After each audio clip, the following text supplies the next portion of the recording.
Real quick, while I'm still looting, a second band of dust bandits attacked, and I'm completely amazed because that usually never happens. But I wanted to bring up kind of the selling. We've seen me sell stuff, but I never really went into explaining it. You can see on this heart protector, the value is at 3,339. Now, you can see from what on the video, you can see I've sold quite a few of these, but I only have 10,000.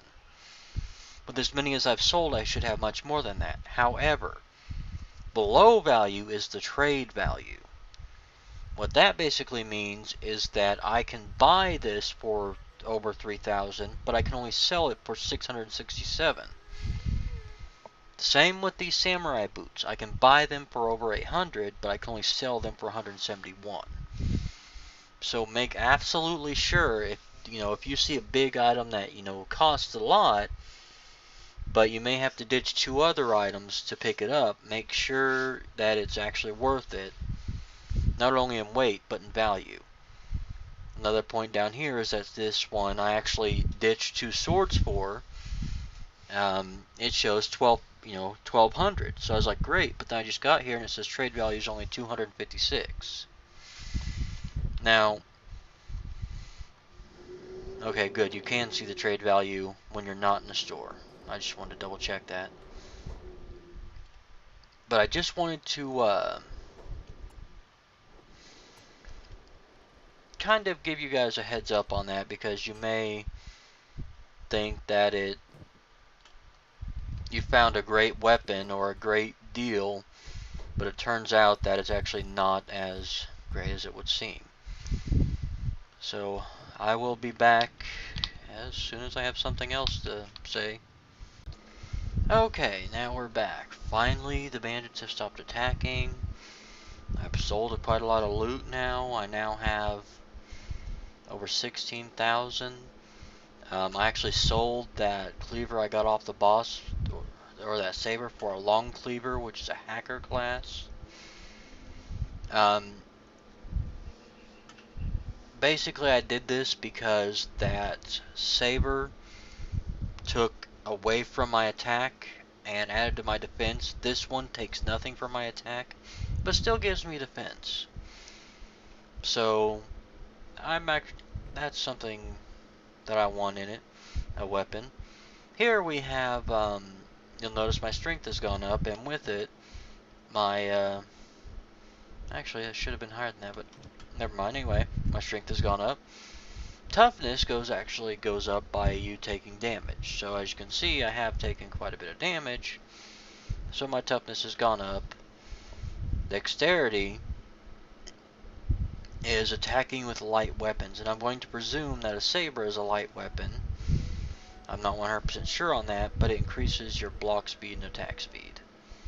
Also your weapon cutting damage. Then over here are your weapon skills, and by using certain weapons you actually gain skill in them, and it allows you to do more damage with that type of weapon. Over here you have your various skills. Melee attack is frequency attacks on opponent and a chance of attacks not getting blocked. Melee defense is chance of blocking incoming attacks. Then you have thievery, which is basically lock picking. Athletics, it's basically how fast you can run. Field medic, basically how well you can, heal yourself, heal others. Engineer is skill at building and repairing structures. Weaponsmith, making weapons. Armorsmith, making armor. Science is researching, and laboring is basically mining or working, building, or doing manual labor. Now, from engineer down, you won't be using these until you get a city. Engineer, if something's broken, you may be able to repair it. Like if someone attacks a door, you may be able to repair the door slightly. But basically, the weaponsmith, armorsmith, until you build an armorsmithing station and a weaponsmith station, you are not going to level those up. Science, research, you could do it without building a village, but Most of the time you'll just use it to research stuff so you can put in your village. Laboring, same thing. Over here, we have the orders tab, and I have actually set on block only. Basically what this does, it adds 20 to my defensive skill. Now it shows 19 because my armor is actually removing 5 from that. So as you can see here, my defense skill is 4, plus 20 makes it 24. My attack skill is 3, so non-combat means if there are bandits all around me and they're not attacking me, I won't give two shits. But if they directly attack me, then I will give a shit and fight back. Chase, basically if an enemy is running from me, I won't chase them, I'll find the next closest target.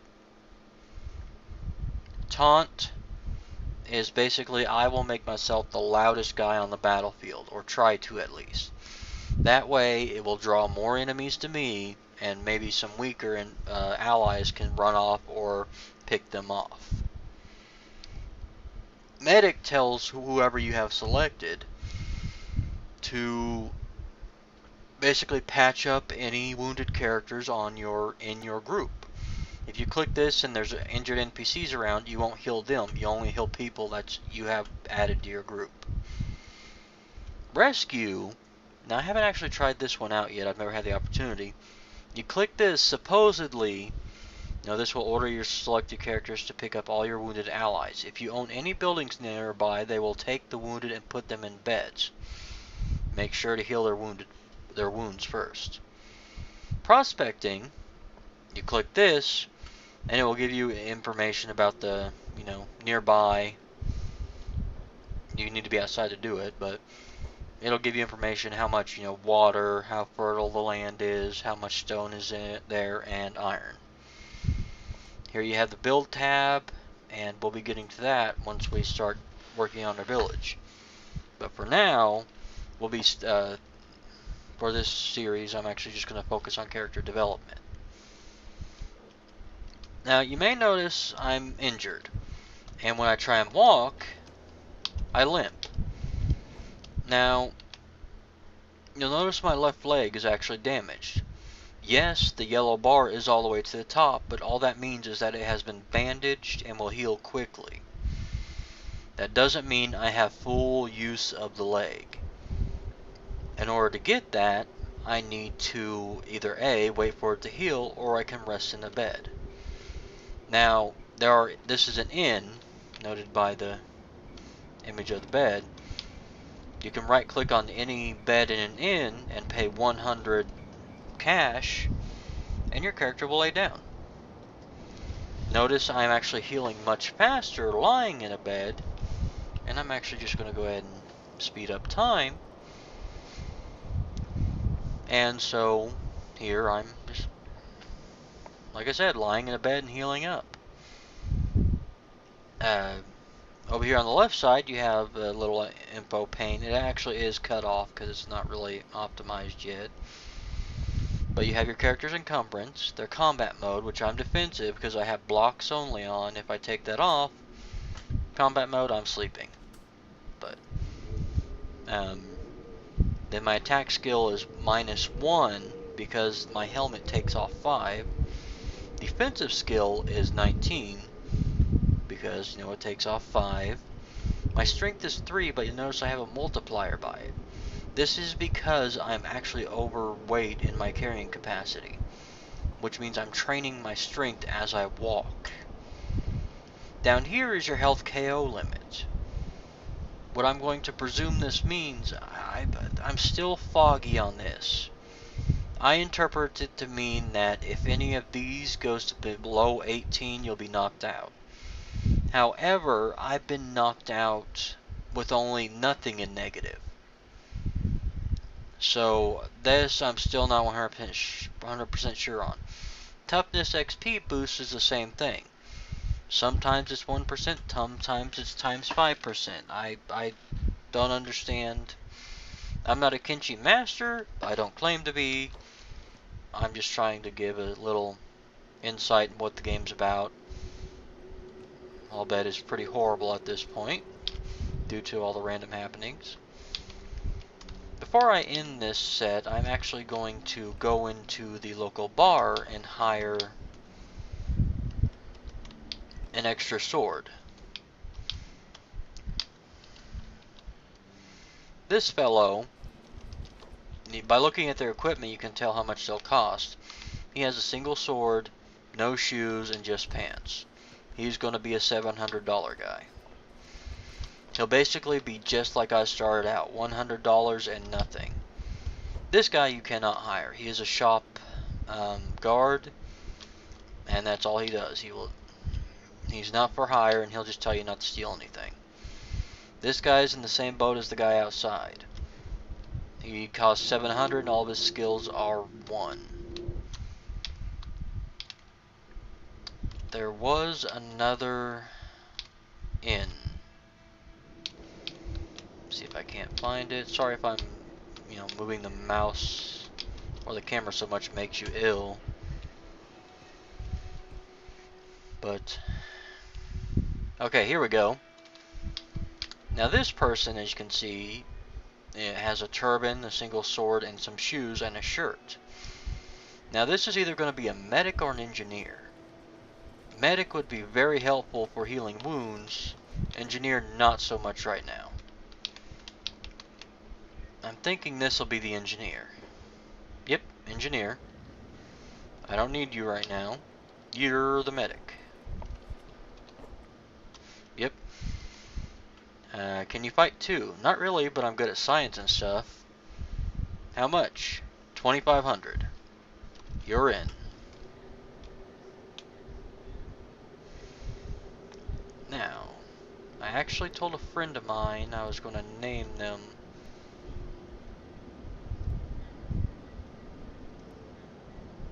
So I'll be right back after. Sorry about that cut off there. So here we have Red Talon joining my troop as a medic. Funny since I'm the one named Doctor. Anyway, now we have a second companion. If we press 2, we will now select them and are able to command them. This isn't a individual RPG, you're not the hero. Basically every person is their own individual, and her stats, she has 0 toughness, 1 dexterity, 1 strength. She is good with hackers, which is what I'm actually using. She has 1 melee defense. Her athletics is 10, which actually is a lot better than mine. Mine's only 3, so she can run faster than me. And her field medic is 40. And she also has 20 science. As for her inventory, she has I'm not going to pronounce that, a white vest with nothing that doesn't offer any protection, and she has advanced first aid kits and a splint kit. Basically, splint kits are used so normally whenever your arm or something's wounded, you can't use it. This will allow you to use it. It will heal it so you can use it, but you won't be at full health with it. Advanced first aid kit, it's high quality. You have to be highly skilled to use it. For instance, her skill's 40, and I actually have the quality tells you we have a quality of 25 on this basic first aid kit. This would actually heal less. The quality will limit you if it is lower than your skills. She couldn't use this. She couldn't use 40 points of her medic. She'd only use 25 since her medic skill's higher. So basically, I'm good using this for now because my skills are below 25. She needs to use something that's over or 40 or above. She can't use anything below. Otherwise, it will hinder her skill. You also may notice this weapon 1 and 2. What that means, also to trade, you can actually loot each other. Give her that and that. So now she actually has some armor. Weapon 1 and 2 basically means that weapon 1 is mostly for two-handed weapons. Sabers are a two-handed weapon, naturally because they take up 2 slots. That cleaver is a two-handed weapon. The katana is a one, or the wakizashi is actually a one-handed weapon. Yes, you can equip it in weapon 1, but basically the purpose of weapon 2 is that, let's say your left arm gets injured in a fight and you can no longer use it until it heals. You're not going to be very effective with this, so you'll switch off to a one-handed weapon. Alright, so we've got our first companion, and actually before we leave off, you can actually tell them to, first aid, loot, basically, to trade with each other. Bodyguard means if someone attacks them, they'll attack them. Follow is just basically follow when they, whatever, and then pick up. A nice way to actually cheat that end fee, where, you have to pay $100 for bed rental, you can actually pick up a someone and take them into the inn and place them on a bed, and it costs you nothing. So let's see, we have $13,993. Put him down. Put him down on the floor. Make his ass get in bed. $13,993. Now, if Red Talon gets in bed, then we'll lose some money. But if you place someone in a bed in an inn, it costs you nothing. That's right now. It may change in the future, but... So just for future reference, I'm actually going to put my character as the taunter and block. Red Talon's going to be non-combat, and she's actually going to follow. Basically what will happen now is whenever we engage an enemy, they'll all attack me, and actually I'm going to take her off non-combat, because that would mean even if I'm getting attacked, she wouldn't help. Basically, she'll just follow me, and I'll draw all the enemy's attention. Then whenever, one or two will break off to attack her, and then maybe she'll be able to handle herself. But a big part of Kenshi is money comes and goes, but skills are hard to come by. So, and the best way to get experience is to get your ass kicked. So, I'm going to go ahead and end this set here. Sorry for the disjointed nature of it. That raid threw me off, and ever since then I couldn't really get my thoughts together. But until next time, this is Dr. Chibi signing out.